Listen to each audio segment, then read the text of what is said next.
Hi, everyone. Welcome back to the Accent Number One podcast. Today, I'm super glad to have Adam again. If you're new here, probably you don't know him. And if you don't know him, go watch the first episode when he came.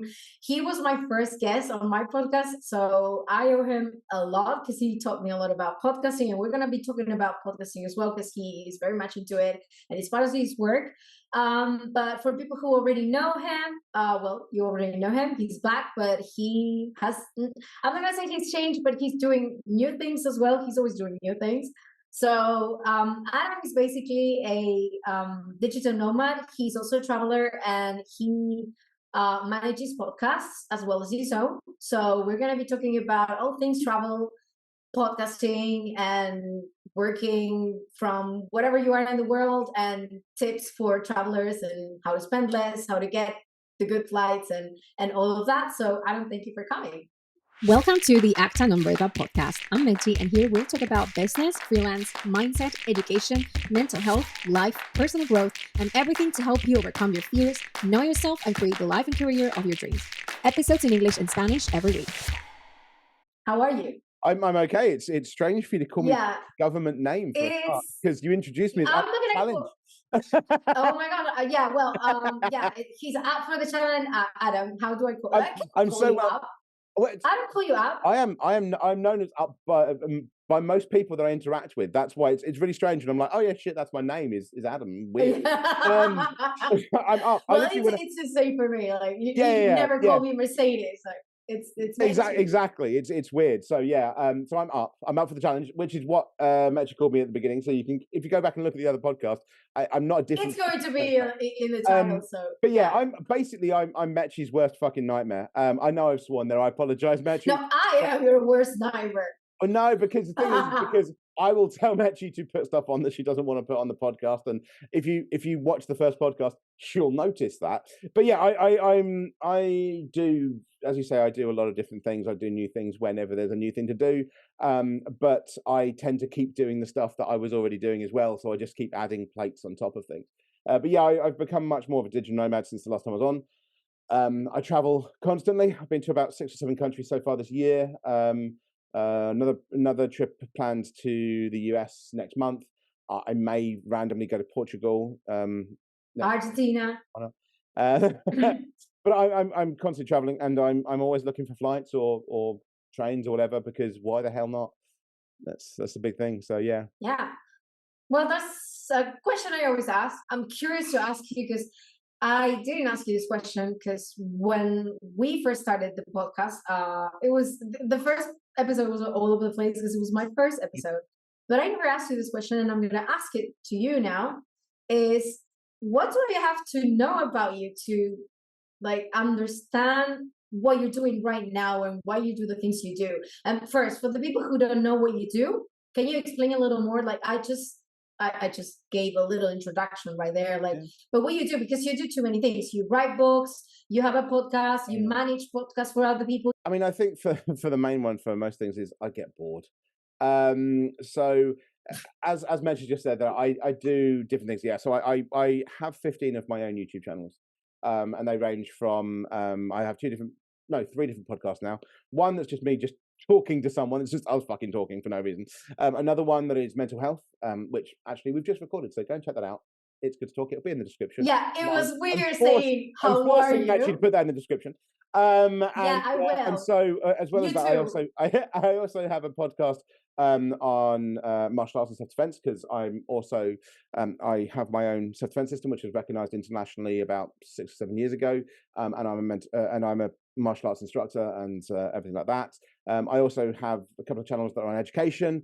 I have a kids story channel that I have as well, and I have channels everything, and depending on how much effort I want to put into each one or how much I want to market each one, I have channels ranging from like 20 subscribers that have just started because I was like up to around 122,000. So I have the breadth of all of those. I know how to make certain videos just get kind of pointless views or get some engagements with certain things. You can put a different thumbnail on and get different views and things like that. It's very easy. But I like to do slower growth for certain channels. and then they actually get engagement and they grow properly. So I do that as a kind of normal thing as well. And yeah, I write books. I mean, one of the down here, I've written a lot of different books, but the one that's gone first to publication, which is the most annoying thing for me, is this one, which is Titan the Curious Tiger, which, again, I don't go by my normal name. You'll notice is by Up for the Challenge. Oh my! So you use it for everything. And are you ever planning to use your name? No, none of my books will have my name, and I have Up for the Challenge because that is my name. I also have written books on intelligence. I've written cookbooks, various different things, which at least 3 or 4 of them are due to come out this year. So for anyone that's been waiting for those books has gone, he's never going to. They are actually meant to come out this year. So Smart as a State of Mind is meant to come out. Recipes for Recovering Fat Man is meant to come out, and Awaken Awareness, which is a new book because I was talking to someone, then I got a little bit down, and then I found I was 12 chapters, titles written, forward and 1,000 words into a chapter 1 of a book that I never planned to write. So that's probably coming out this year as well. And there's a load of other books that are likely to turn up. I've got 2 sequels to Titan the Curious Tiger. There's one ready for Christmas, Titan Saves Christmas. So get ready to order for the Christmas 2024. They're already written as well. Because I got bored on a Saturday. And it really does come down to boredom. I think that's the thing you need to know most, is that I get bored on like the top of a pin. I get bored constantly. So I'm constantly moving, I'm constantly changing, constantly doing stuff. I have 3 screens in front of me so that I can do different things. Like I love movies. I can't sit down and watch one. So the movie's on my main screen and then work on this one.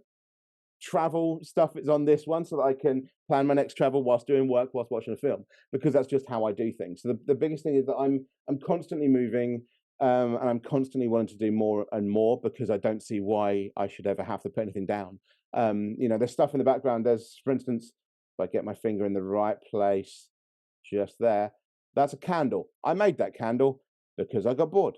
So I have other things around me. I have moisturizers. The reason I look so young, I make my own moisturizers. I make my own body butters. I make my own bath bombs. I make my own shaving creams because I can. So why not? And so yeah, I do all that, everything in between. You get bored. Sorry? You try to kill boredom. That's what you're doing. I try to kill boredom and it keeps coming back. So I keep. Now the question is why? Have you ever tried to sit with your boredom and see what happens? Why would I want to? Oh, I'm just asking because I have the same issue. But that's my answer. It's painful. It's painful. Does it hurt you? But I mean, again, or is it just me? Again, that's my answer. Is why would I want to? So it's so I would equate that similarly. To see what happens. Like, why cannot we stand it? But I have the same issue. That's why I do so many things. But here's the thing. It is unbearable.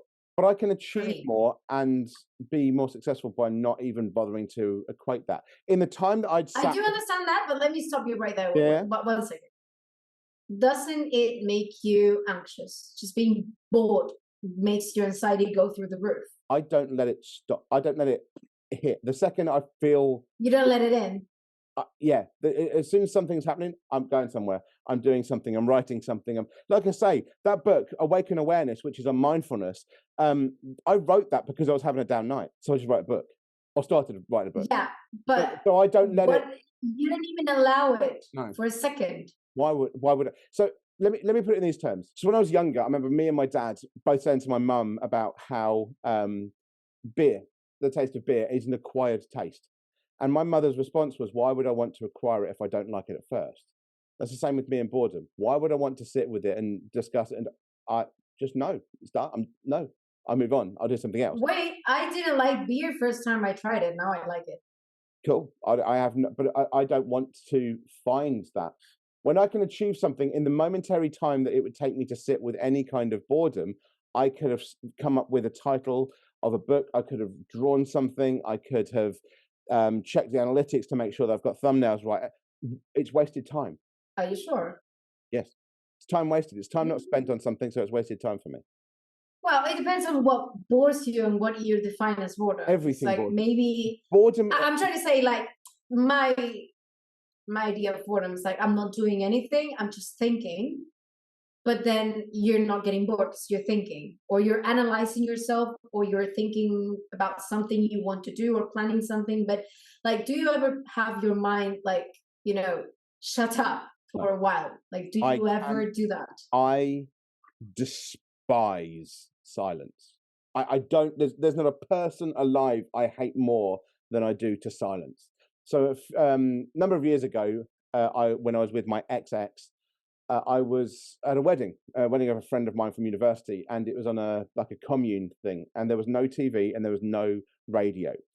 After 5 minutes, I was rocking back and forth on the bed, begging my girlfriend at the time to take me out of it because I couldn't sit in the silence. Oh my God, you could never go to the Tibet. Like, I never. despise silence. If anybody ever sees me around, I always have headphones in. Always. There's never a time. It's the reason I talk so much. When I'm reading, I am listening to something whilst I'm reading. I'm doing both at the same time because it's just easier for me to take on. Anyone that may see in the background, I don't know. No, it's out of shot. I'm a meditation teacher. That's one of the things. I'm a qualified meditation teacher. For me personally, I meditate whilst watching Die Hard.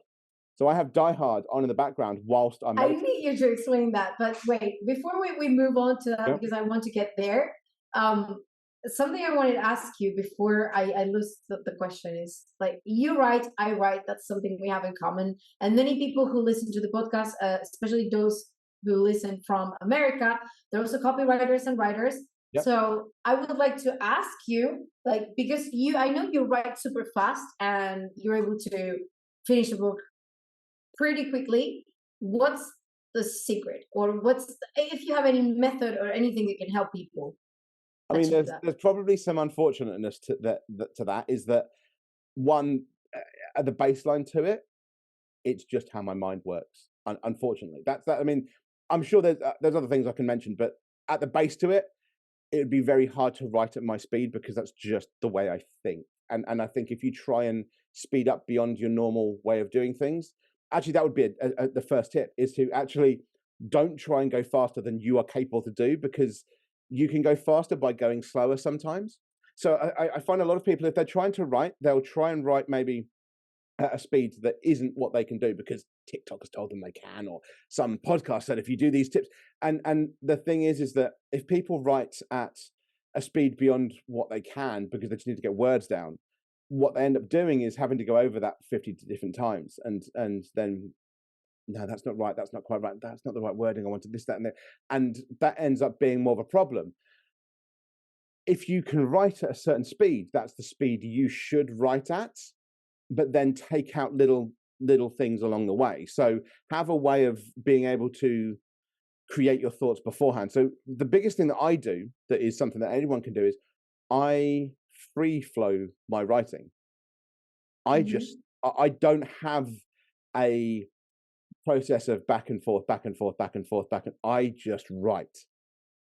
You don't stop and edit. Like, you write the entire thing and then you edit. I write because I am incredibly confident in my grammar and my spelling.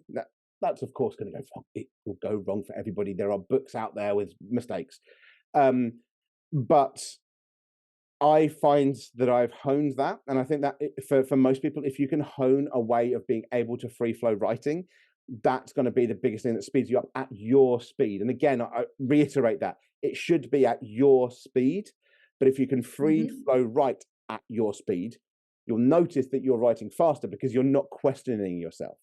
And that's the thing that can really slow you down. And it can slow you down for quite a considerable amount of time. If anybody does that at university and they find a mistake in a book, or they find that's stopping you, it's a wall that you're hitting every time. Whereas if I want to ask you something. Can I stop you? Yeah. Because I want to take it from you. Yeah. So you're an educator as well. So you might have a few tips. Like, what are some tips you have for people who want to improve that? Because some people might want to, try to improve the flow, but for some reason they can't. So do you have like a prompt, or maybe journaling, or writing a story? What would be like a good tip for someone starting off? Start writing. I think the biggest tip is start writing, because you're never going to be confident with the words that you write if you don't write any words. So yeah, the first few words are the hardest to get out. No. Let me let that's me hone in on that more. Let me explain that. I don't mean start writing what you're meant to be writing. I mean just start writing, because if you're not able to hone in and you're not confident about the way that you're going to write, then the only way to build that confidence is to write. But if you're doing that so that you can then write books later, just start writing things. mm-hmm. Find something you're. And what if you have a writer's block? Like, how do you? Because I get it all the time. I can copy these books. I can write down what they're saying just to make my pen start moving, or my fingers on the keyboard start moving. Just write. And the thing you can do, if you're having a significant writer's block that's just not going away, if you're writing and you're just copying something, find the mistakes in what they're writing. Find the grammar, find the difference there, because that's also building up your confidence to be able to use it. Especially, for instance, if you're for anyone UK and America, if we are reading from each other's books, but our interpretation of the language, the grammar is going to be wrong. So correct it, put it into your language, make it make sense to you, change the pace of it. If you're, if you're looking at any kind of philosophy, you can absolutely change the grammatical stance from all of them, because none of them write grammatically right in terms of a normal publisher. So you can rewrite some of that. There's always ways of getting around the writer's block by writing something that isn't really what you're meant to be writing, but you're still writing, because that's the way to build your confidence. That's the way to get yourself moving. That's the way to understand things. And you might find you read a book from the 16th century and suddenly go, wait a minute, that's yes. And then you're back on anyway, because it's just connected something, because it said something you wanted to. So I think the best way of starting that process, if you don't have the confidence, if you don't have the ability now, and you want to start writing, is to start writing, but about something else, to hone that skill. Literally, basically think about it in terms of writing an essay that's only marked by you. I think that's the best way. Right. Now, I want to ask you something, and I want you to be completely honest here. Oh dear. How good of a storyteller would you say you are? Oh, bloody hell.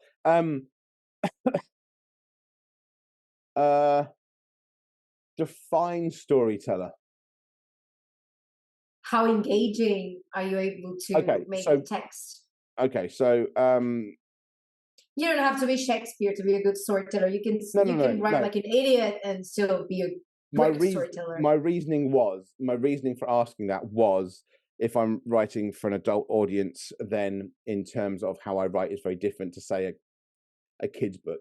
So that's why I was asking. Oh, no, I just mean in keeping the reader engaged, no matter who that is. I would like to, I mean, if I put it on a scale of 1 to 10, I would like to say I'm a 7 or 8.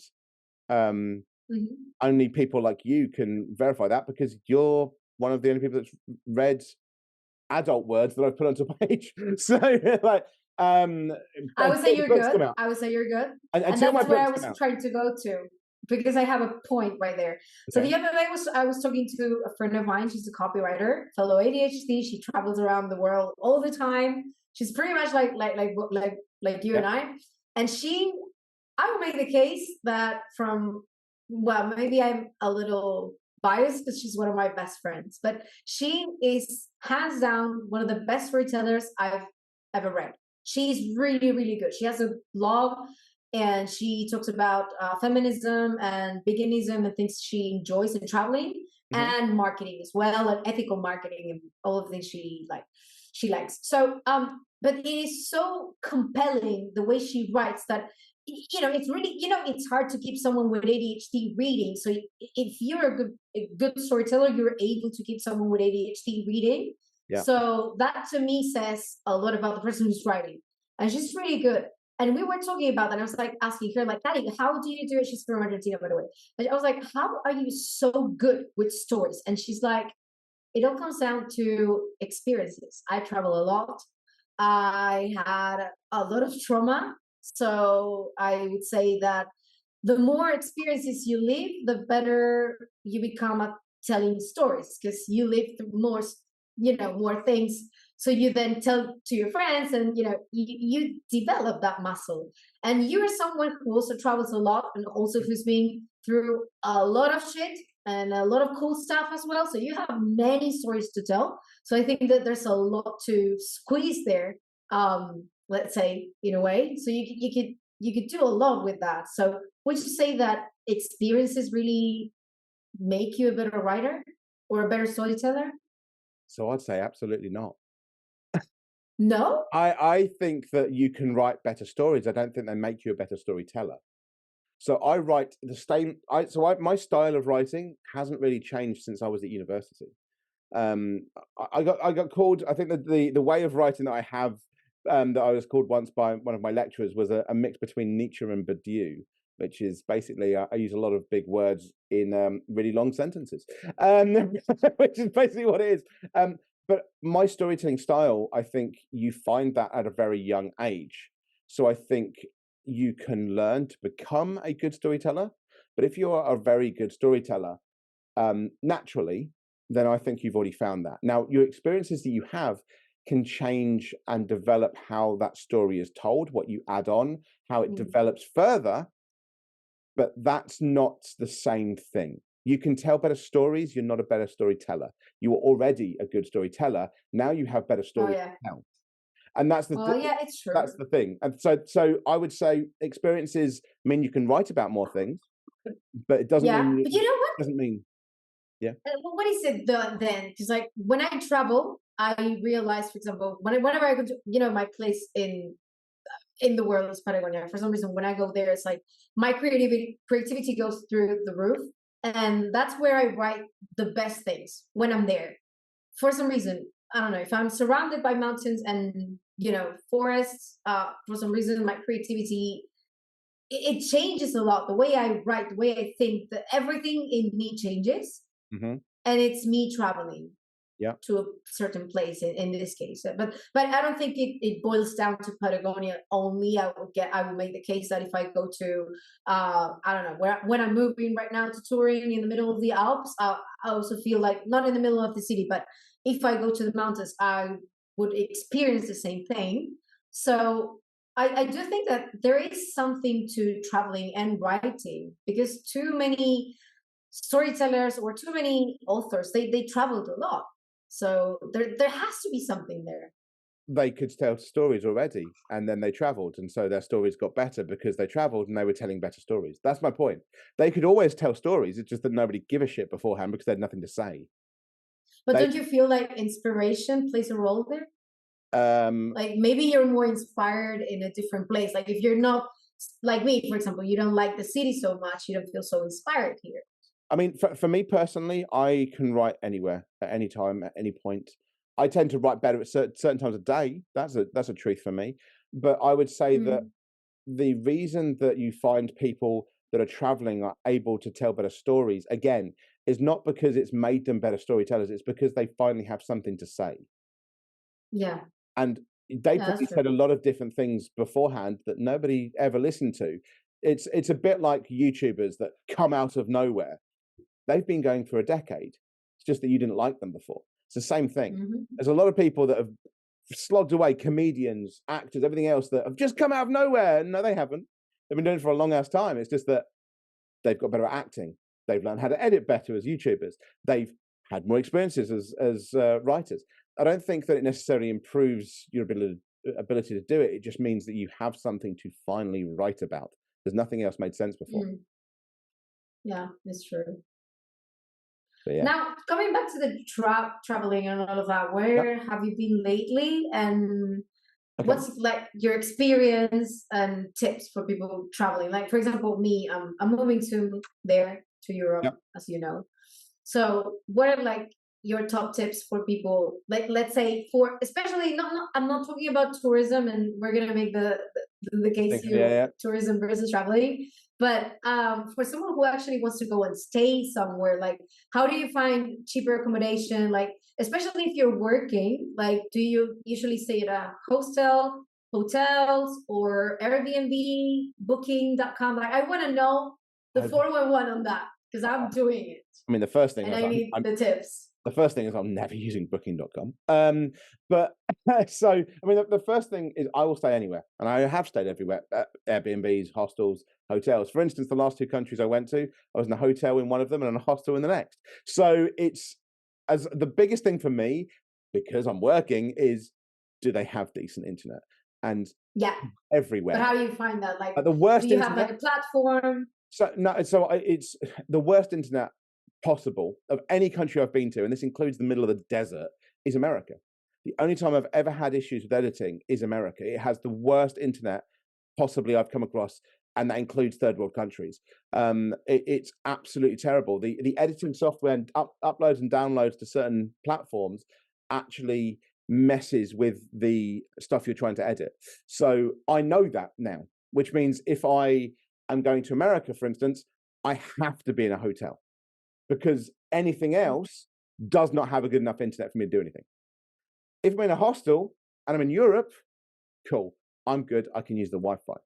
So but you don't know that until you know that. So that's kind of an interesting one. Right. But I will stay pretty much anywhere, and I just look everywhere. So I have somewhere, there's a list of God knows how many different websites I go through to find the things to travel.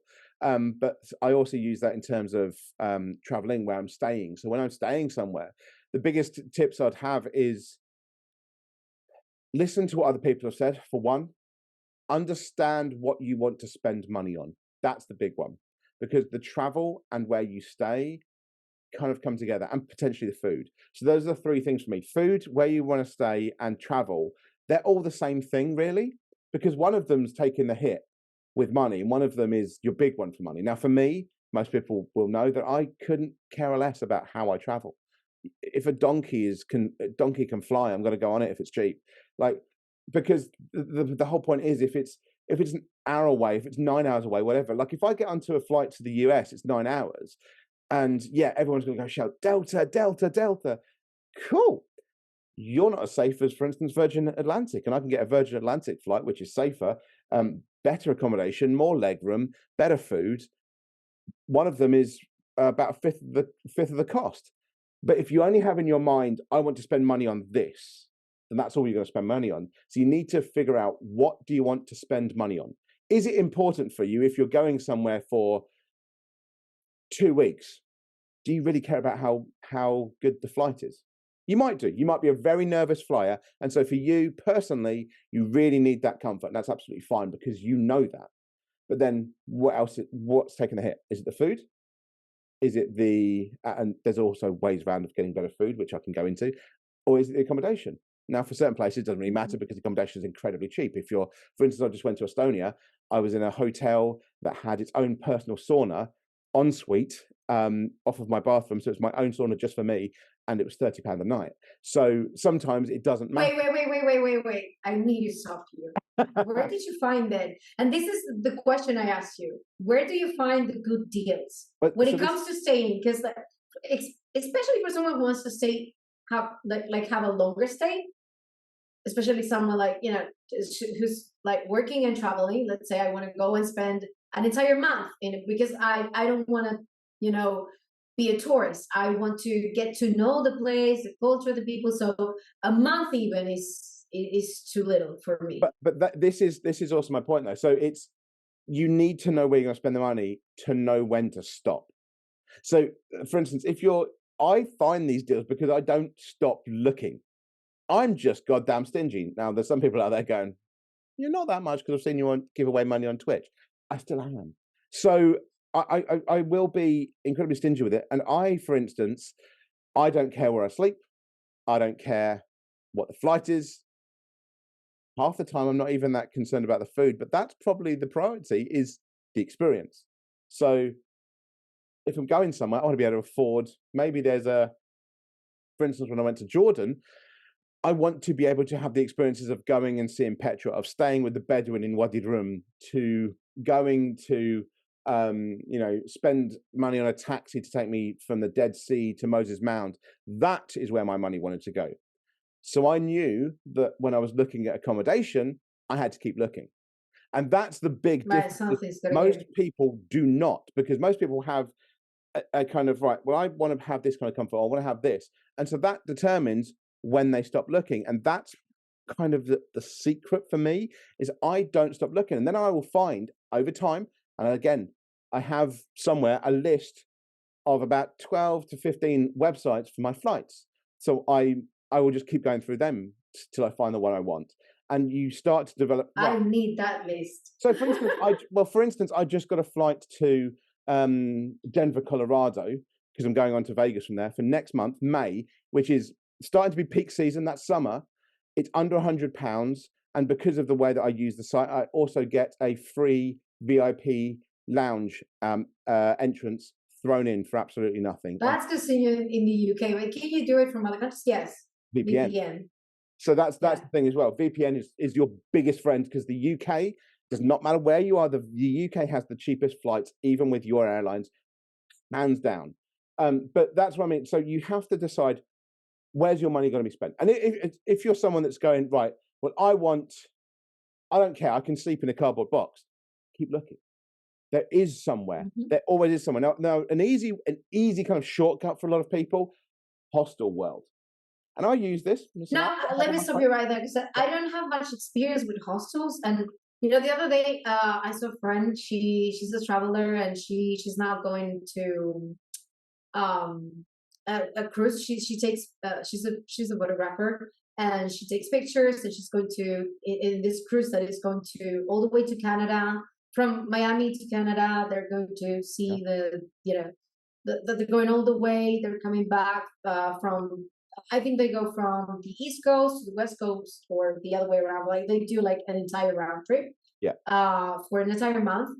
As she said, Mechi, the best thing you can ever do if you want to really get the gist of traveling is staying at a hostel, because that's where you meet people who are like, you meet other travelers, and if you want to go backpack or do things with other people or trek or whatever, that's where you meet the people that will go with you. And I never do that, because when I travel, I also take my computer and work, and I have this stupid idea in my mind, like someone's gonna steal it, or there's going to be a lot of noise because this is a hostel. People are going to be like partying. I'm not going to be able to do my work. So maybe it's better if I have a complete Airbnb for me, but maybe I'm spending more money. So what is your experience working and traveling? I mean, my experience, first off, is that you're absolutely wrong. So, but in terms of about what? In your thoughts on a hostel. So you're thinking of hostels the way that they've been shown. So hostels, for instance, party. That's if it's a party hostel. For a start. So there are different. Also, they're quiet hostels. For instance, a boutique. So, for instance, when I was in Albania earlier this year, I was at a boutique hostel. The boutique hostel was around £20 a night. I had a sofa. I had ensuite, air conditioning, double bed, lovely view. It was still in a hostel, but it was a boutique hostel. So we had a nice area, we had a nice kitchen, full use. There was always a pot of tea, mountain tea, they called it, that was on the stove ready for us to have if we wanted, have a chat with everyone. But that wasn't a party hostel. There was no sound there. In fact, there was a rule that you couldn't make noise past 10 o'clock. The internet there was incredibly good because it was a boutique hostel, specifically for that. It was kind of a bougie one. But because it's a hostel, still only £20 a night. That was a hotel room. I was effectively in a hotel room for the price of a hostel. And if you wanted to, you had a little bit less on money because, again, you wanted to spend more money on food or you wanted a better flight, you stay in with 4 or 5 other people. And because it's a boutique hostel, you still know it's going to be quiet.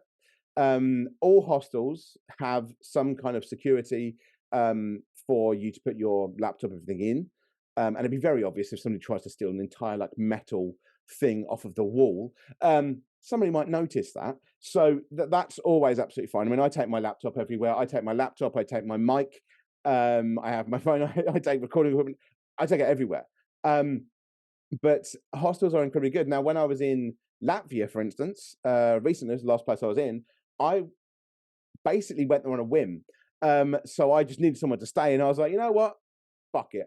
I've got one bit of work that I need to be done, so I don't care that much. So party hostel is the cheap one. So I went to a party hostel, and I went out drinking every night. But that was the way that I decided it for there. So hostels are incredible. Your friend's very much right there, is that you will find tips and tricks from everybody else, although it tends to be me that's always giving them, because apparently nobody else can find cheaper flights, which is really weird given the places I've been to on these bloody hostels. But there are always people in the hostels from everywhere. Like the Germans and the Australians and the British, we're everywhere. But you get to meet people from everywhere else. Now, a great example of how to spend your money, actually, because he was in the hostel with us, is a guy from Luxembourg. There's a guy from Luxembourg there. Now, if anyone doesn't know, Luxembourg is the richest country in the world if you do it per head of population. So basically the actual richest country in the world. And the average wage is around 72,000 or 75,000 euros.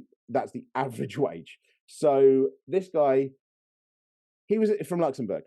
He went to Latvia. That's a 2-hour flight. However, they didn't have business class because it's a 2-hour flight. So he flew to Dubai and back so that he could go business class. So for him, the top of the tree for him, the absolute top of the tree, was the flight. Now he had the money to stay in a. He could have done this and still stayed in a massive hotel. He had a lot of money, but he had budgeted out the amount of money he wanted to spend for that trip, and that trip had decided for him. For me, it is more important to be in business class, 8 hours one way, 8 hours again the other way. 16 hours. Oh my God, 16 hours. 16 hours for a 2-hour flight. He turned that into that, but it was more important for him to be comfortable in business class, to go, I think he flew Emirates or something, spend thousands of pounds or thousands of euros to do that. That was his biggest thing. But he was in the hostel the same as the rest of us. But he was a great guy, I hung out with him. So he decided, well, I want to have fun, but I don't want to be uncomfortable. So he was an interesting person to talk to, and obviously he was talking to people that were way below his wage bracket and learning about things he never would in Luxembourg. Talking to people from Germany, people from the UK, people from Australia, people from America, Canada, the local Latvians, everything else. So you do hear that from hostels. I mean, I was invited on my second night there. There are actually British people that I bumped into on a night out. They invited me on a road trip to Lithuania. I nearly went because it was like, yeah, man.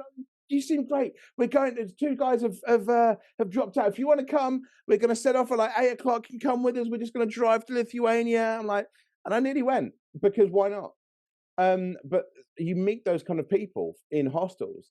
But I think having that openness to just do that is something that comes with going to hostels. You're going to be shy the first couple of times you're at a hostel because it's a hostel. Yeah, and that's not something I wanted to ask you. Because I feel like that really helps you become better at making relationships, like getting to know people, like breaking the ice. Like I'm extremely awkward, like socially awkward when you meet me like in person. If I don't know you, it's like I would ask the most random question to break the ice. Like people will be like, what the fuck is this girl talking about?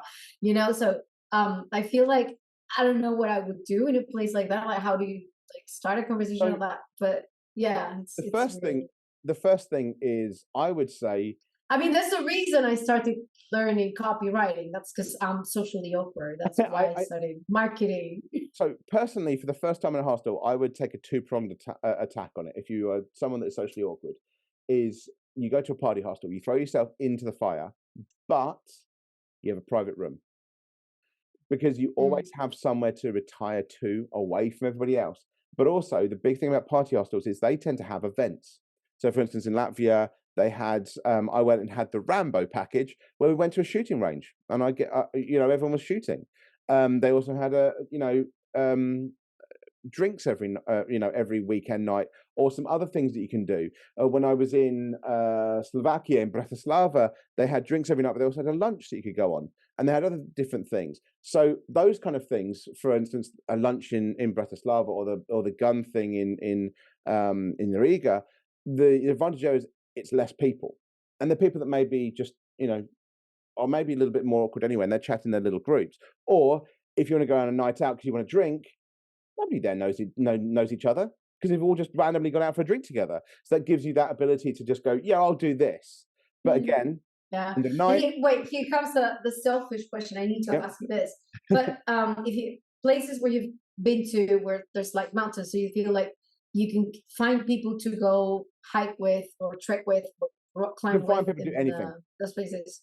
You can find people to do anything with. The only time I found that the locals were fantastic, but the travelers were not, is Albania. No idea why. Albanians, wonderful people. The travelers there didn't fucking talk to anyone. It was weird. Really? It was such a weird concept because it was like, how is it that the locals talking to me, having wonderful chats in bars and in on the market, everything like that, but the other travelers don't talk to anyone? It's such a strange experience. But generally, Well, that's part of the experience, I guess. Like yeah, if I you found it travel to weird. another country, it's really cool to meet other travelers because like you make friends and then you can travel together. I'm going to go and have drinks with one of them end of May that I met in Slovakia, actually. Yeah. Yeah. But also at the same time, you do want to get to know the local culture if you're into that.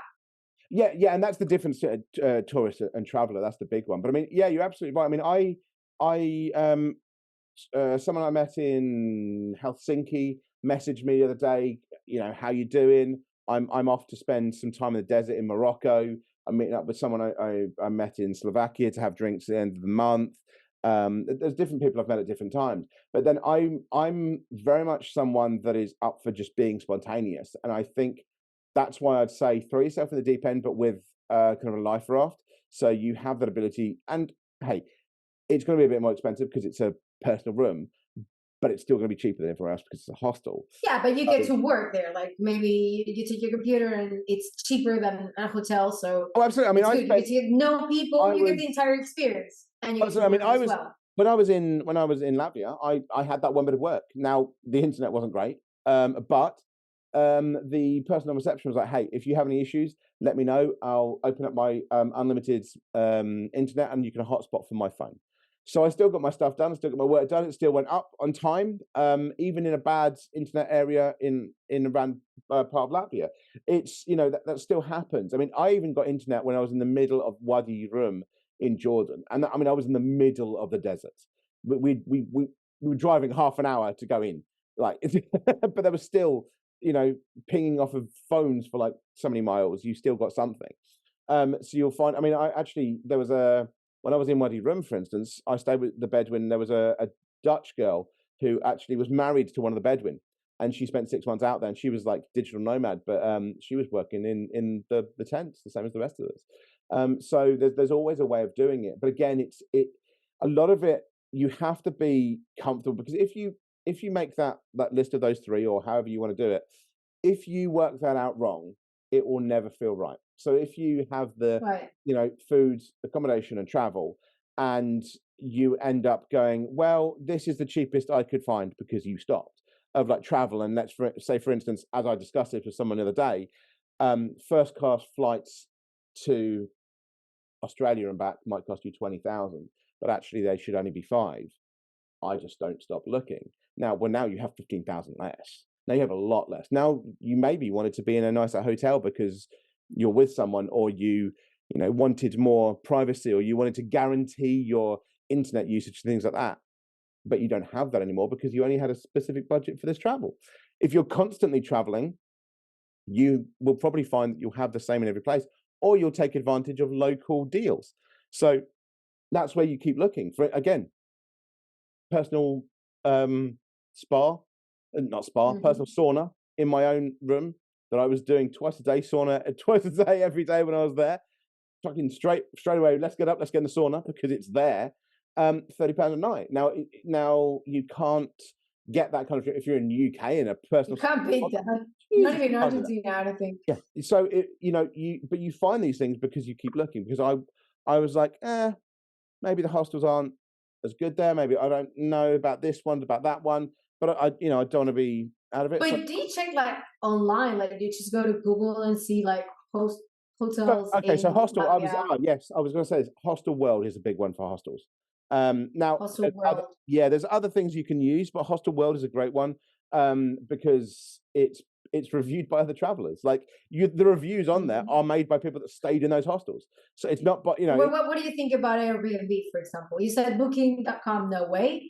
But you know what? I found great deals on Booking.com better than Airbnb. And the reason I'm asking this is because, like, for example, someone with ADHD, think about this, and this is why I'm asking about the hostels, they sound great when you're having a vacation. Like you don't have to work, you don't have to, focus. But when you have ADHD, at least I do need silence. So in that case, so you go to you stay at a boutique hostel.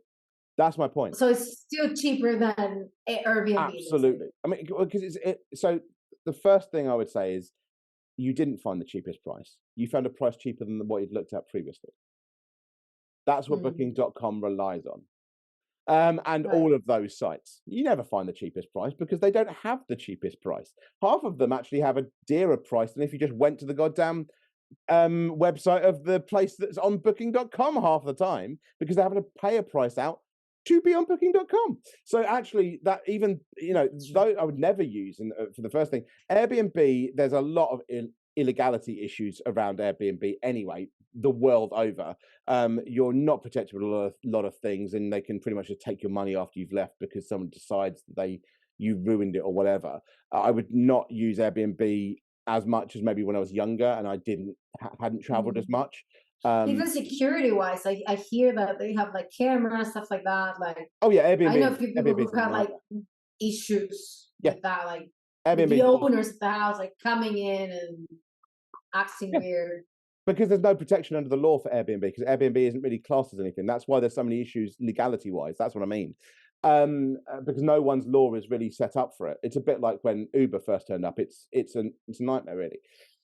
So I would always go with a hostel over Airbnb every time. But that depends on maybe if you're with more people. If you find a good deal, it just depends. But you've just got to keep looking. Now Hostel World there's other ones out there, but it's the easiest one for people to use. It's just a quick one. If you keep looking, you can find cheaper. But Hostel World is a great one for a lot of reasons. One, you see the reviews of the people that have been there, which are the actual hostel users. You get to see also before you turn up who is there. So you can see literally you'll see what country they're from because you'll see their flag. And if you click on their profile, you'll see what countries they have been to. Oh, well, you'll see what countries they've been to that they've stayed in hostels for. Because I think there's only like 10 or 15 for mine. It's like, there's a few more. But you'll see where people may have experience of at least staying in hostels. So for instance, if you see someone, they've got a Jamaican flag or a South African flag in their profile, that means they've stayed in a hostel in those places. Well, if you're about to go travel there, hey, noticed on your profile you've been in hostels there. How did you find the hostel? So, because then they will have the knowledge of being in hostels there. And it might be that they go, well, do not stay at this hostel, or yeah, absolutely, this is the best one. So you can get that from other people as well. That's a good little thing on Hostel World that I don't think people utilize as much. So you can definitely get that from it. But I think a lot of it, you're going to be able to work. You're always there isn't a place that you can't really work in the modern world. It's just how you use it. Like hostels are always an option. You've just got to know what hostel you're going to. Are you going to a party hostel? Are you going to a boutique hostel? Are you going to a city hostel? Like, what are you actually going to? And it might be that, for instance, you're about to hit a deadline, so you're like, right, boutique hostel. But then when that deadline goes, you might be like, right, now I want to have a bit more fun and I want to go traveling. Go over to the city hostel. Let's go over to the like party hostel. And now you've got your work done because you were in the boutique hostel and you're being all and proper. Well, let's go and fucking ruin this place now. Like for instance, if you had a lot of work to do, you're not going to go to, and I'm sorry for this, guys, but this is true. You're not going to go to the Wild Elephants in Slovakia, in Bratislava. And I think anyone that's ever worked at a hostel in Europe or even actually anywhere has heard of this hostel. You wouldn't go there. Because that's not. What is wrong with that place? There's nothing wrong. Tell me the story. So there is nothing wrong with the Wild Elephants at all. However, it's a party hostel and it's an actual party hostel. So for a lot of hostels, so you don't get to sleep. Sleeping with others, maybe. I mean, so it's. For instance, wild elephants at the bottom, they have their own kind of like pub that's in the brickwork. It's like underground. The first night because I was at their sister hostel, which is Urban Elephants, which is a bit more, But I went in there, I was talking to this guy, and I just turned my head. 5 naked girls, 2 naked guys just walked past me in the bar. Because that's completely normal. That's what happens At in a hostel. Oh my God, really? that's a party hostel. So and then if you go to the bar, there's a spin wheel, and they'll be like, "Do you want to spin the wheel?" And one of the options is like, "Get fucking naked." So that happens. Naked people. If you don't see some ass when you're at that hostel, you've not really stayed at that hostel. So that's not the place you're going to be writing your great novel. Your magnum opus Right. isn't going to be coming out of there. But Or having a Zoom call with a client. yeah, exactly. But so you know that in advance. So those kind of places Right. exist, and it's quite funny because Lobel, who I think has been on here as well, but he when I went to over to Urban Elephants to stay there, he was like, "Wait, you're going to Slovakia?" And some people may know what I'm about to say. The film series Hostel is in a hostel in Slovakia. So of course the world hostels, you're in Slovakia. No, that's not what it's like. And especially this bar is underground. Ooh. But no, you just know where you're going. That's the thing. You check up on it. You look at the facilities. You look at, and almost so again on Hostel World, they do decent descriptions. They will literally say, a lot of them will say like, "We're a party hostel." Like, just Right. be aware. I They'll mean, let you know. there's one in, is it Hamburg, that literally tells you, "Guys, we are in the red light district. Just so you know, we're in the red light district. Please be aware of this before you stay." Because that may not be like it, and that's not to say that you're going to visit it or anything, but it may just be that you're uncomfortable with it because that's just something you don't want to see. So you know that in advance. Okay, well that's not the hostel I want to go to. There's plenty of different places. A big one as well, depending on the time of year. Now this is usually better during summer. The one that's not usually talked about, and it's kind of in between hotel and hostel. Universities, especially in England. What? Universities. Well, there's no one staying in them. Dorm rooms. How would you stay at a uni? Dorm rooms But how? the university rents them out most of the time. You'll find this especially in England. Wait. So you're telling me from Argentina, I go to the UK and I can rent a dorm room? Yes. How? I don't understand your question. The university rent them out. The university rent them out. So I go to the university. Like, can I stay at a dorm room in Oxford? Yes. Really? So I just go to the website and look for it. So it'd usually be under hospitality. Yeah, I mean, that's not just the UK. Many other places across. But regardless of your age, there's no one there, Mechi. They're not protecting anyone. So that's the point. The whole of summer, why are they going to leave property that they can make money out of? Why would they leave it empty? So I don't know, because you don't study there, and maybe they want to protect. But no one's studying. No one's studying there. There's no one to protect because no one's there. There's no semesters, no terms. No one's there. That's the point. So that's so cool. So I want to say at Oxford. So universities in general, because and there's only certain dorms, because obviously not all dorms have cleaners, but a lot of dorms will have cleaners that'll come around and clean once a week or whatever. They're hospitality. Or many students usually tend to call them hostility. But they will be the ones that continue on during summer because they can make a good amount of money out of going, okay, well, now we just clean the same places, but it's strangers that are in them and we just add a kettle. That's it. Because you've got the same rooms and same beds. And like, so for instance, when I was first at university, my first 2 jobs that I had at university, because I was working 100-something hour weeks, I was from 8:30 in the morning till 2:30, I was a cleaner, cleaning for Park Wood, which was the area where it's kind of, they were more like houses, but they were still university, but it was more like houses. They weren't really like dorm rooms. They were actual houses that had, I was the cleaner. And then from 3:30 till 11:30, I was the receptionist for Parkwood, and I would look after the guests who had come in from around the world to stay there. We had a Jewish community of several hundred that used to come every year. We had the conference of bishops that would come every 4 years, and they would stay at the university. They would rent out the rooms at university. So you do find those things as well, which is something that many people just don't think about. But that tends to be kind of in between hostel and hotel, because it's a little bit more expensive than a hostel, but not quite as bells and whistles as a hotel. Right. but that's self-catering, and you have far more control. So that would almost be like a safer, cheaper version of an Airbnb, because it's self-catering. That's really cool. I didn't know that. Yeah, so Wow. that's the way of doing your Airbnb So, experience well, without have doing you ever thought about offering services as a travel planner? no. You will be a good one.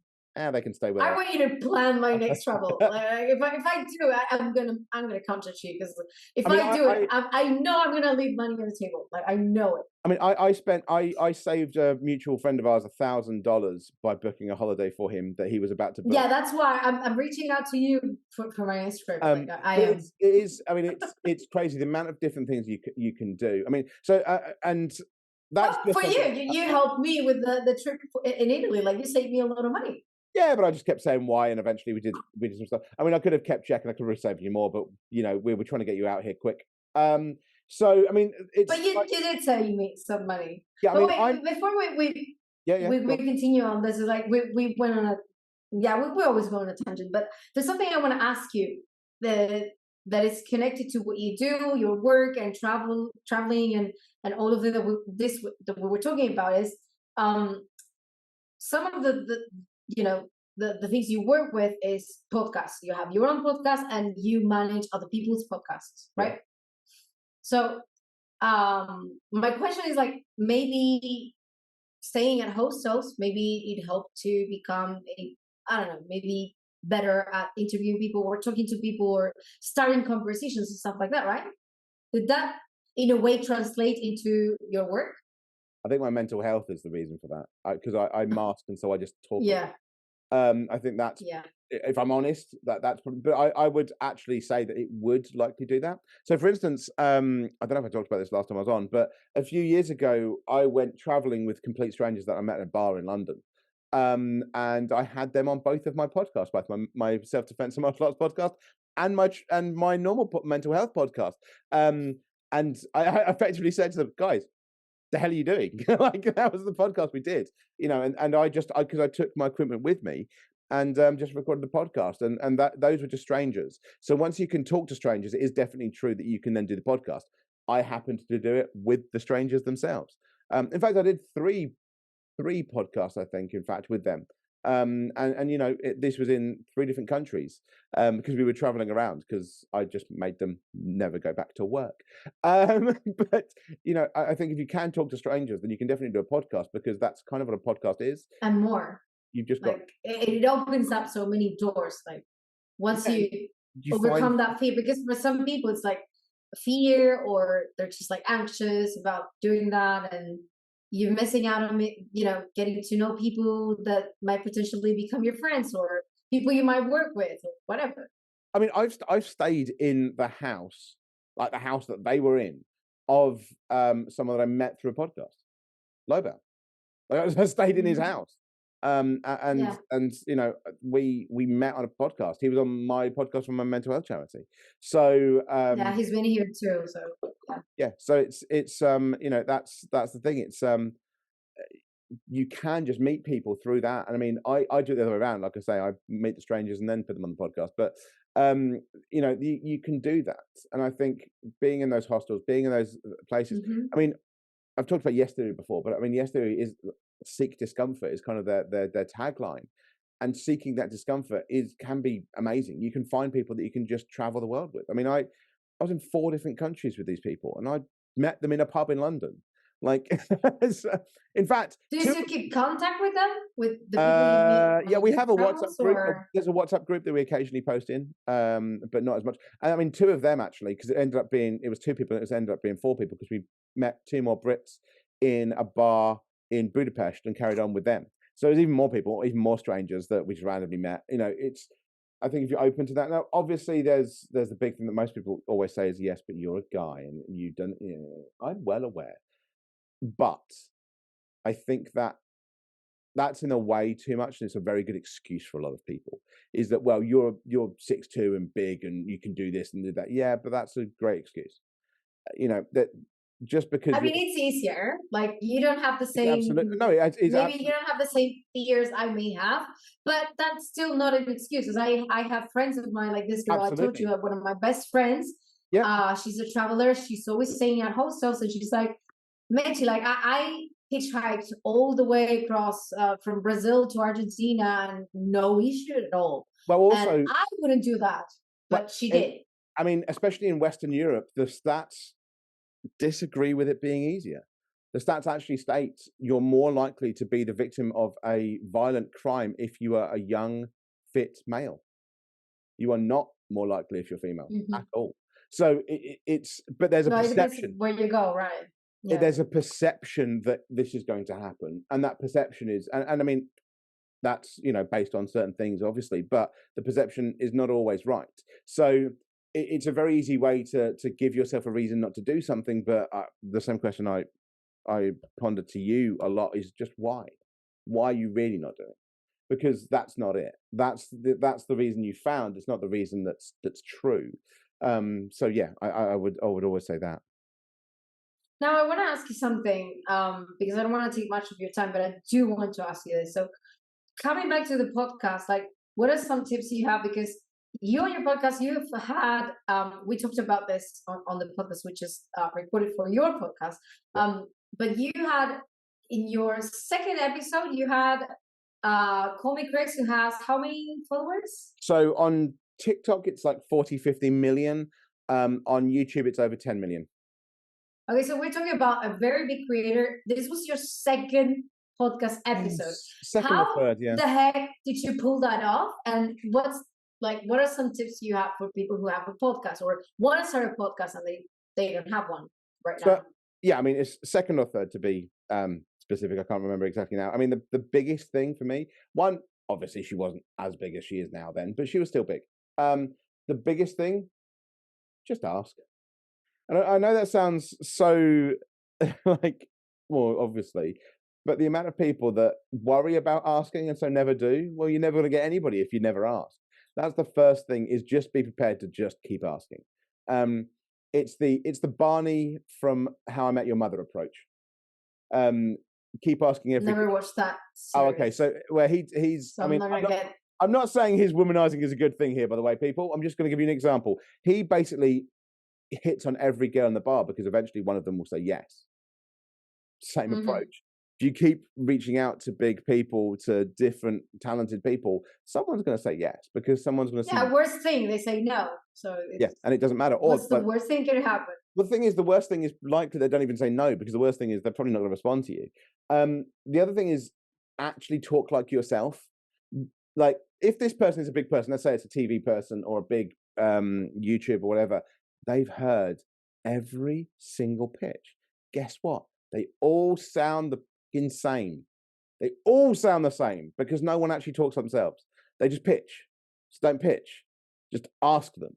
Be yourself. Talk to them like a person.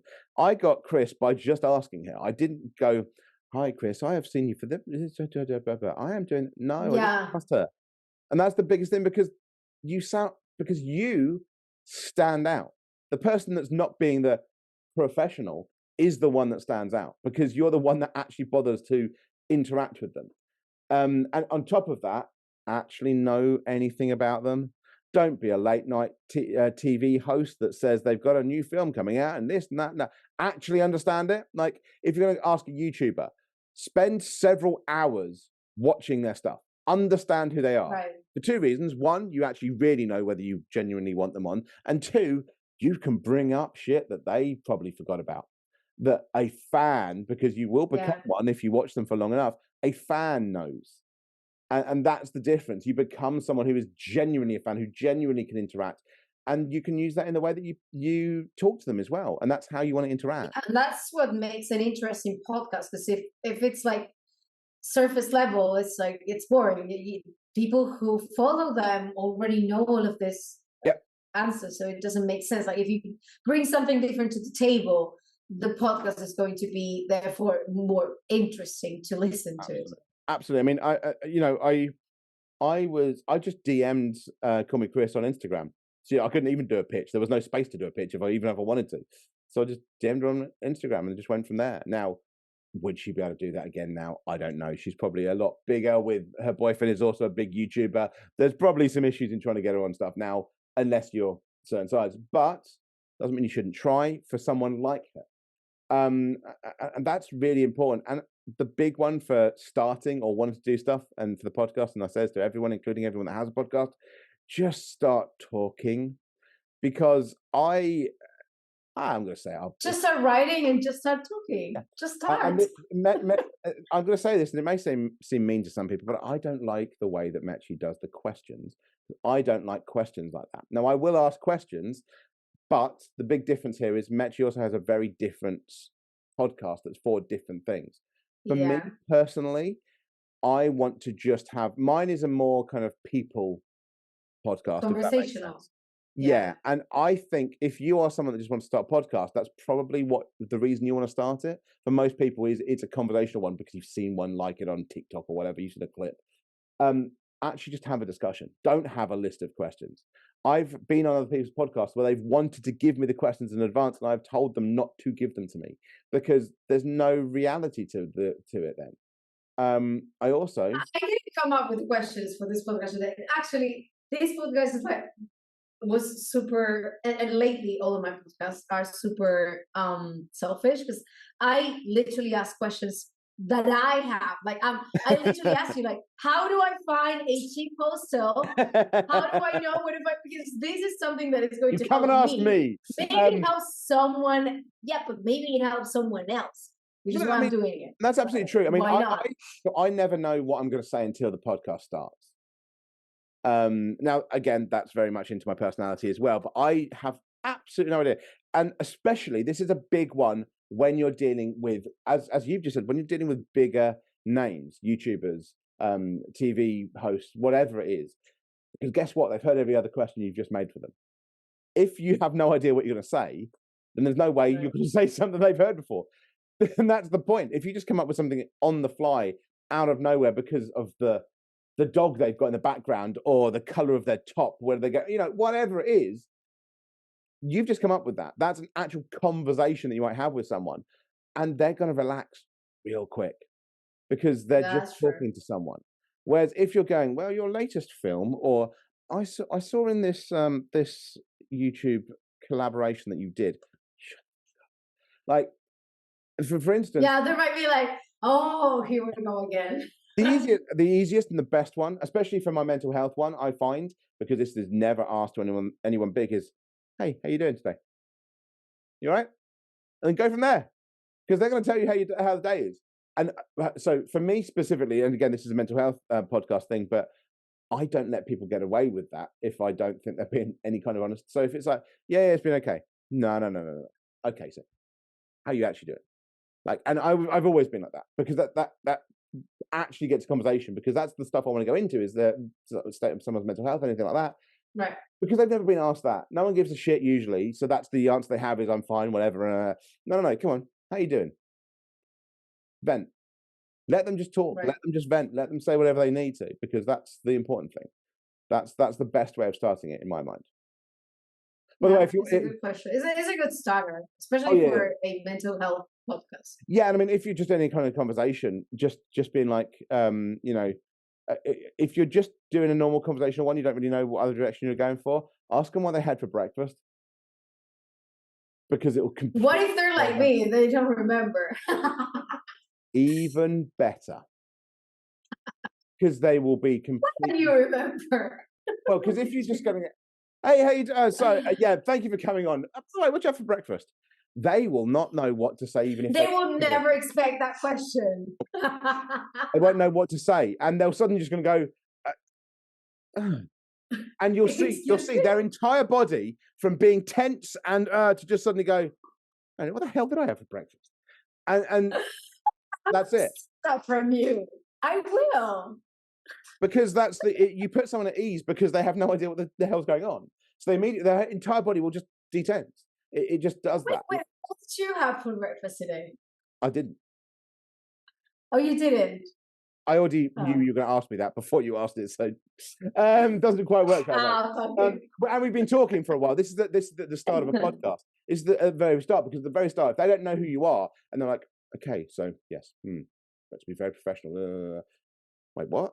Because that's what they do. Like, yeah. What did you ask? And it makes it far more conversation. It makes it far more open to things as well. So, yeah, that would always be a good one for me if you're doing anything outside of the realms of, say, mental health or anything like that. I mean, if you're doing but wait, would you also apply this outside of podcasts as well?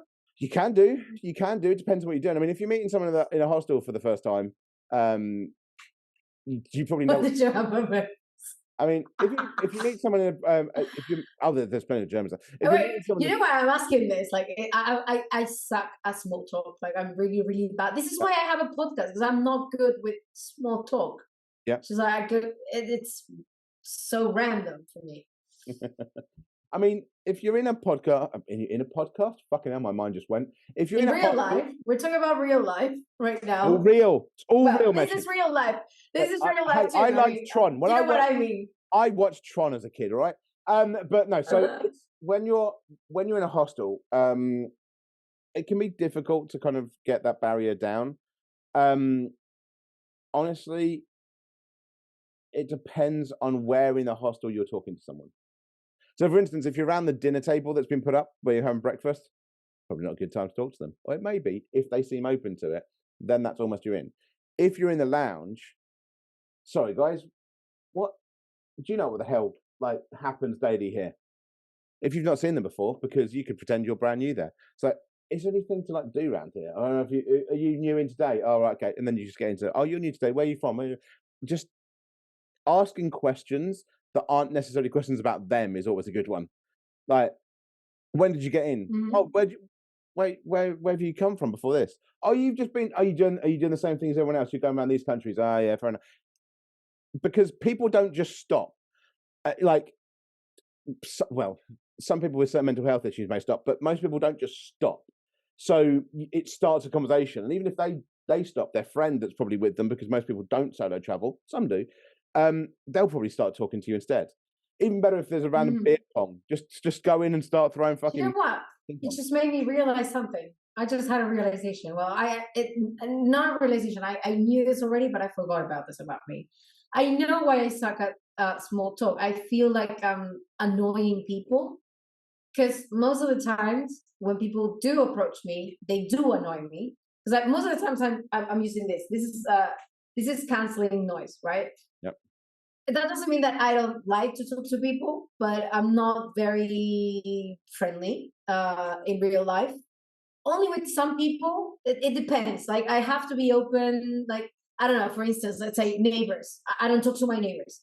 Yep. And if I'm like, sometimes I live in a 10th floor, but it's a big tower. So it's like, a high roofs and stuff like that. So sometimes I would take the stairs just because there's a neighbor at the elevator, and I'm like, they're gonna say hi to me.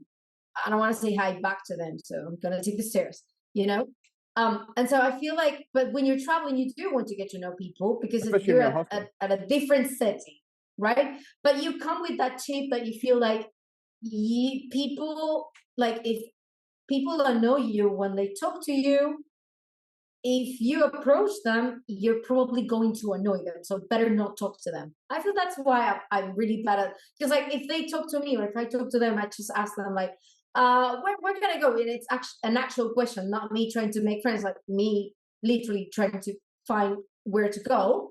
It would end there. Like, oh, where should I go? Oh, thank you, bye. And that's where it ends. I think the difference is in a hostel is that quickly comes out of you, because you realize that if you're just talking to them, you're all there for the same reason. They're thinking the same. So even if you are annoying them, it doesn't matter, because they're probably they're thinking the same thing. Like if they're an introvert, the same thing, or if they're an extrovert, they're not going to let you stop talking. If they're an introvert, they're thinking the same as you. So you get to realize that as well. Most hostels as well most of the party to city hostels have games. Start playing some games. Playing beer pong, or we're playing poker or whatever. Yeah, I'll give it a go. Because even if you're shy, you're still in it. You're still listening to other people, and then you might start talking. Oh, where did you come from, actually? That's not even about being shy. I'm not shy, but for me, no, it's like, but I think like, oh, they're already friends. So if I jump in, it's like, who is this girl? Like, why is she even like? Well, the big who thing invited her? Like, she doesn't even go here, you know? That's what I mean. The big thing about hostels is your best friend, you met them 10 minutes ago. Like that's how hostels work. I mean, especially if you're in a party hostel or something like that, half these guys are sleeping with each other. So it doesn't, like, they don't care that they've only just met you. Yeah. Like, yeah, you're my best friend. Come on. Like I said, I met these guys at 3 hours later. They're inviting me on a fucking road trip a few thousand miles to a different country. Like that's just that's what happens in hostels. That's the way hostels work. I mean, I was very lucky in Latvia, for instance, because I started chatting to some guys in the lounge area, and then I was like, because I was in my room by myself for the first night, and then I was like, oh yeah, so you guys are in today. What number room is you in? 6. You're my roommates. Fucking awesome. This saved me a lot of mucking about. So I'd been chatting to my roommates all bloody night. So I immediately was like, well, I'm good. Like, I'm not gonna have any issues in my room now because these are the guys I'm in there with. And I started not locking my stuff away from that point, because I was like, that's fine. These guys work at a university in Hamburg, you know. But wait, now all of this sounds amazing. You've made friends, but have you ever had a bad experience? The worst experience. Never, ever. The worst experience I've had was Albania, like I say. Yeah, I mean, you get people that don't want to talk. Albania, it was that for me. But yeah, you get people that are just maybe withdrawn in some hostels, but bad. I'd never say it was bad. Like, some just aren't, you know, no one talks to each other. That was when I was in Morocco. But even then, we did end up talking to one girl from the Philippines, one guy from America, started walking it. So even then, when there was no one doing each other, I still talked to someone. So it was like, because I was on the rooftop and started, we saw someone at a different hostel on the rooftop of theirs and met up in between and went for dinner. So, you know, it's even there's something you can find out of it. Because that's kind of the point of hostel. It's very hard to have a bad experience in a hostel, especially because with things like Hostel World, you're not going to go for the one that has 1 star, are you? You're going to go for the one that's 7, 8, 9, 10. So, you know, the worst thing you usually get as a like a downvote on hostels is maybe something wasn't as clean as they wanted. I'm like, well, go to a fucking hotel then. Like, those people really annoy me. They tend to be American as well. It's because they think of it as a hotel. I'm like, you're in a hostel. You're in a hostel. Like, that's that you do have to be wary of that. Is that now that's not everywhere. I mean, Jesus, the one I was in Latvia was cleaner than most hotels. Like, there was a cleaner came round every morning. I met him every morning. As I got up, he was already starting cleaning all the showers, cleaning all the toilets, getting stuff that, like, he was up doing it. So you do have some that are incredibly good like that, and that was one of them. That was the naughty squirrel in Riga. But some of them are like that. But some, okay, they're not as cleanly, but they're never like horrible. You know, especially, I mean, the worst you're going to get is what the people don't tend to like is when they're like gym showers where there's like 3 in a row with each other or something. So what? You should be. I think it all comes down to what you were saying at the beginning. Just start. Like, I need to just start traveling more, not going to hotels and Airbnbs like I usually do. I would actually start making friends and not being so introverted. There's nothing wrong with staying in hotels at the right place. And hey, the other thing as well is that sometimes, even as a traveler more than a tourist, you still might want to treat yourself, like I did with Estonia. Sometimes it's not even about treating yourself. Sometimes it's about maybe you just want to be alone, or your social battery is not that big. So you can do that in a hostel with a spare room. Which is my case. But again, with that, so that's why I said treat yourself for anything else, because boutique hostel, you can get a very nice, basically, hotel room. So being by yourself and being separate from everyone, you can do that in a hostel. Like, that's, I've never come across a hostel anywhere, and I know there are some out there. I've never come across a hostel that didn't have at least 1 private room. So you can always get a private room. It's more expensive, but you can always find one. For me, a hotel has to be somewhere where I'm like, I can treat myself. Like, again, like Estonia, that was I'm not going to get that in a fucking hostel. Yes, our hostel offers you But so some places you do just go, right, this is it, or it's it's super last minute and there's just nowhere, because hostels tend to sell out a lot quicker than hotels and things. So that's when you start to have those issues. But generally, I think a hotel may just be because you're maybe it's a travel through, maybe, because this is the thing, to go back to the travel thing. Firstly, unplanned wonders. Go check that out. You also get tips and tricks there, because I do them occasionally. And Mitch is going to put that in the description as well. I will. Just send me the link. I will put everything down there. So, even the one for the hostels, all of them. I do. I've actually done an episode. I'll leave all of the resources. And I've also done an episode on hostels on that channel. Now that channel's not as big. That's one I don't actually. I post to every now and again, like when I can be bothered to get the camera out. But Mechi was the reason that one started, so we might as well. I keep posting for people. It was a like discussion that me and you had. That. It was a discussion me and you had. And you basically went, "Hey, why don't you just go and why don't you just start vlogging us?" I was like, "Okay." Now you have to start planning for people like me. But anyway, so for that, the big one and saving money with that is that you might be going through another country to save yourself. So, for instance, I'm doing a trip to the US, just because I have one stop in between. It costs me less than a third of the cost of a direct flight.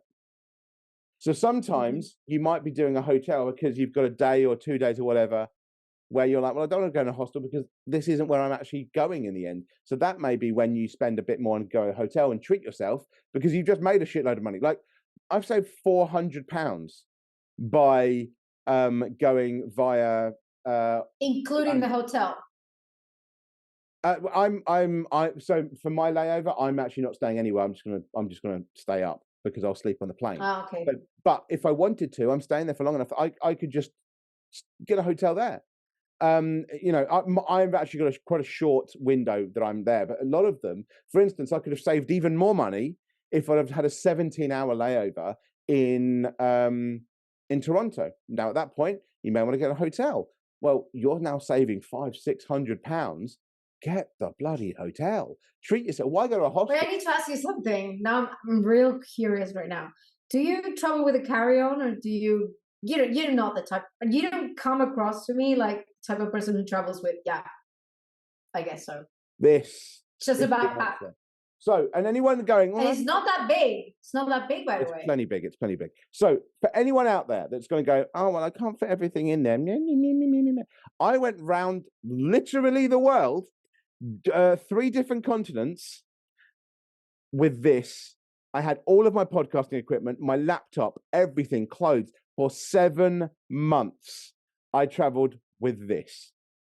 It is easy as hell. If you want to, some places you want to go to, for instance, if you're going to some places that are incredibly cheap, for instance, Jordan, I stayed at a suite in a man. But it's also easier. Like, you just get off the plane. You don't have to wait like other people. Oh, you save a certain for your luggage. Like, you just go. Yeah, you save a massive amount of money. And if you're in a hotel, or if you're just in a hostel, if you're in wherever, the hostel, again, most hostels have laundry facilities that are usually next to nothing. Go there, right. Go wait until the last day. Hey, can you wash this for me? Yep, washed, dried, done. And you spent maybe €5-6, dollars, pounds, whatever, and you've saved how much money? Just because you decided to have that rather than have the luggage. And if you, so I also, and I say this in one of the videos on my channel as well. If you do army roll for all of your stuff, you can fit a massive amount in. You can fit at least 10 to 12 days worth of clothing into your bag without. We need to do that video though. So I mean, it's a very simple. Have I got anything around here? No, I haven't. But army roll. It's okay. We can put the video. But it's very easy to army roll clothes, for instance, and then you can have a massive amount of space. So I took my mic, my camera, my laptop, all a load of equipment to Jordan when I was there, as well as plenty of clothes when I was traveling, because that was part of my 7-month thing. And I was traveling into the desert, no issues, nowhere I can clean them there, but that wasn't the problem. I managed to buy more clothes to take with me, and I didn't throw anything away. I still had more clothes. I had the halaba, So the full length kind of white dress thing, and the, I can never remember the name of it, but the big woolen kind of jacket thing that you see a lot of Bedouin wear. I bought that. I traveled back with everything I got there. There's a statue back there of one of the things in Petra of the of the treasury in Petra. I got that out there. I got magnets and random things out there that I got when I was there, as well as that was one of many countries. I'd bought stuff on that in the Netherlands, Montenegro, Greece, Hungary. They were all part of the same trip. I'd bought clothing and mementos along the way, and I had plenty of space in my bag, even though my bag was this. There's so much room. Yeah, it's not even that big. So when people it's all about how you pack. So when people go, oh well, you arrange it, I need 5 bags for all my luggage. No, you don't. You really don't. Like the biggest one is the biggest one that's going to cause a lot of people issues is having more than one pair of shoes. I don't when I'm traveling. I have one. I think occasionally I'll be like, I'll throw in some other shoes. Most of the time I'll be like, right, what shoes are actually going to do me for pretty much any circumstance? You know, some flats for some people, or, you know, Air Max or whatever you want, where it depends on where you're going. I tend to do that on a last minute. There's one thing quickly, because I know you're probably going to wrap up, because you're probably like, oh my God, he's talked so fast. The big one as well is that when you're traveling, especially when you're traveling incontinent, is a quick way to save a lot of money is, if like me, you go, I want to go to another country. I'm not going home yet. I'm going to go somewhere else. Look at buses. Look at trains. So I was in Estonia. I wasn't meant to go to Latvia. Yeah, and it's even cooler because like you get to see things. So my bus from Estonia to Latvia, which is a different country, like going to the next country, was £4.50, so €5. If I'd have flown, it's like 60. So you can save a massive amount of money by getting a bus. Yeah, it takes so many hours or whatever, but actually, when you add those hours, because I know people, but you enjoy it. Yeah, I mean, if you like traveling, you enjoy it. The thing is that when people add it up, you start to realize actually it's not that bad. So people go, yeah, but it's better to go by plane because this, that, and the other. And but that's because it's again what we're talking about, being a tourist versus a traveler. Tourist, yeah. Well, we haven't said that actually. Running against time, like they have to get back to work, so that's why they're in a rush. I find that's almost like I see people. I'm gonna tell you something. I see people here in Argentina, like they do these trips. It drives me mad. I don't understand how they do this, but they're like they book these trips. They're like, you know, they go to the UK and they go to London and then they go to Edinburgh, and it's just one day at London, one day in Edinburgh, then they go to Rome, which is one day. Like, dude, I stay in Rome like, I don't know, 10 days, 15 days in total, because then I came back. It was 5 more days. I even rented a car. I couldn't get to see everything I wanted to see. 15 days. And these people do it in one day. Yeah, it's mad. You don't get to see anything. It's also why people you get a bad representation of the country if you only ever go to the capitals as well. Yeah, for sure. Because you get the worst food in the capitals, almost definitely, unless you're going to be spending a lot of money. I always say to people, the worst food in England, which is what everyone knows England for, it's because but you go to all of the tourist from London. Yeah, go to Chester, go to Worcester, go to Shrewsbury. Then you'll get some different stuff.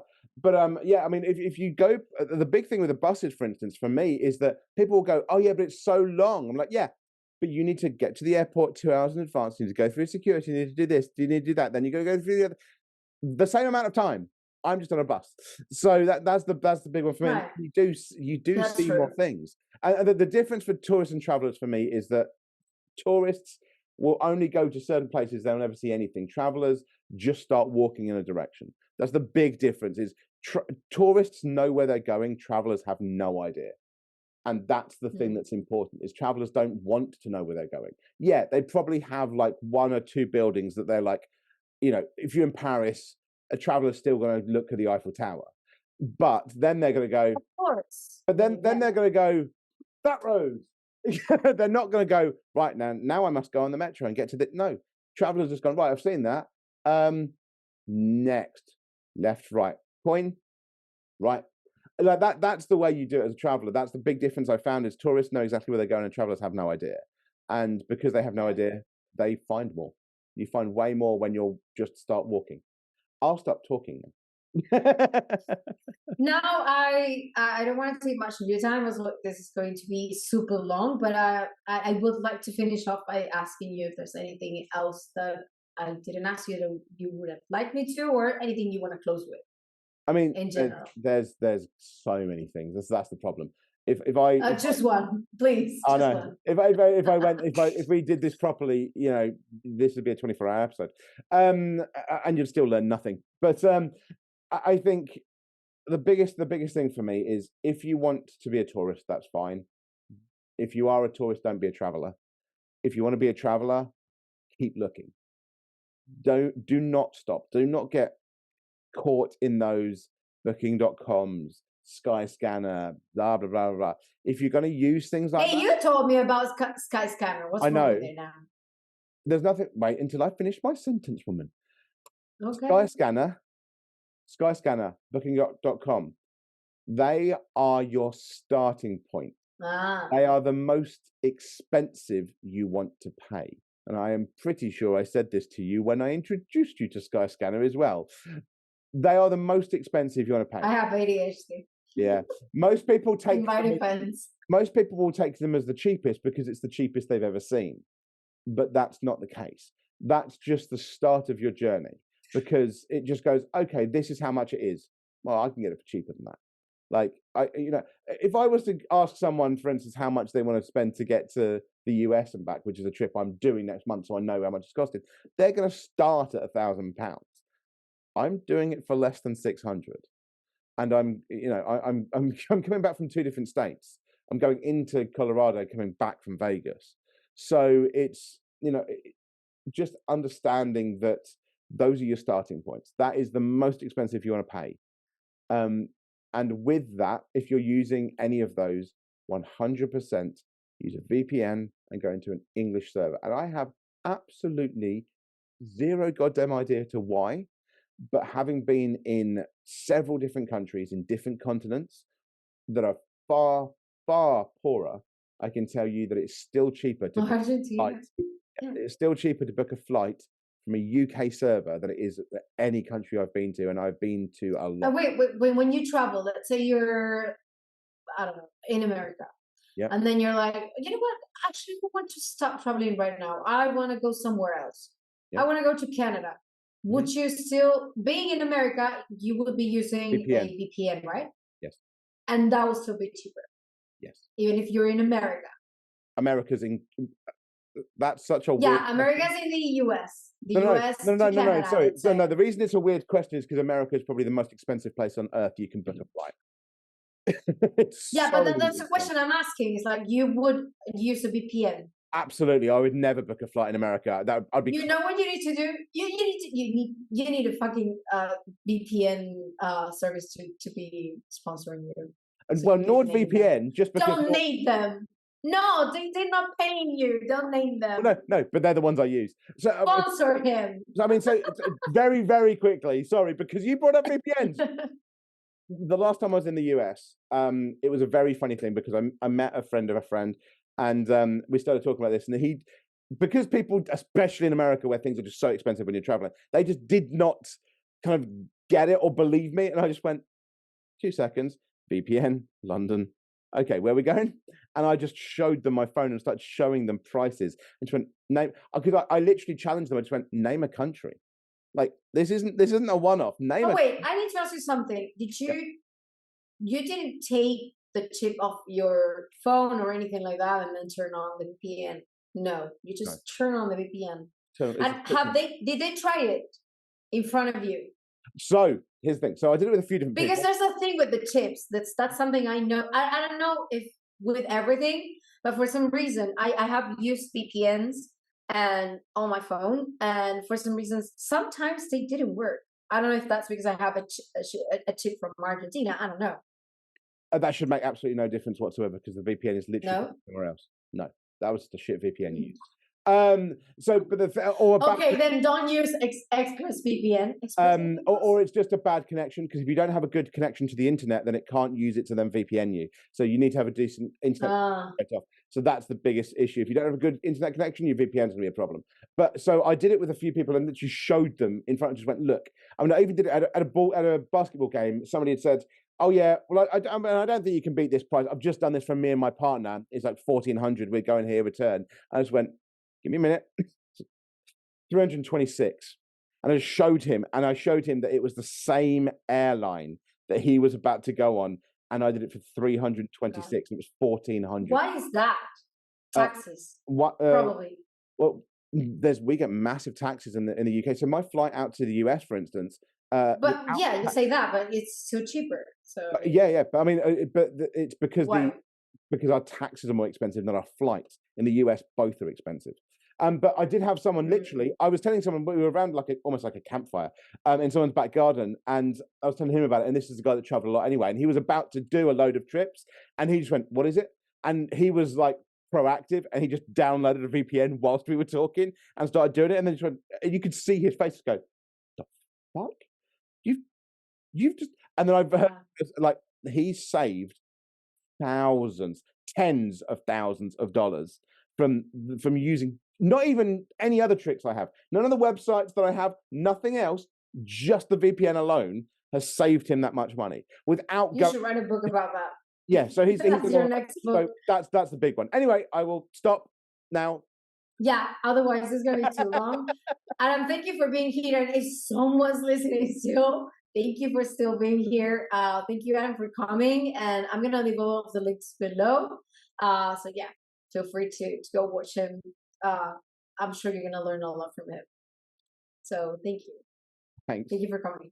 Cheers. If you liked this episode, please don't forget to leave us a like, subscribe, and leave us a review. It helps more than you think to bring you more amazing content like this one.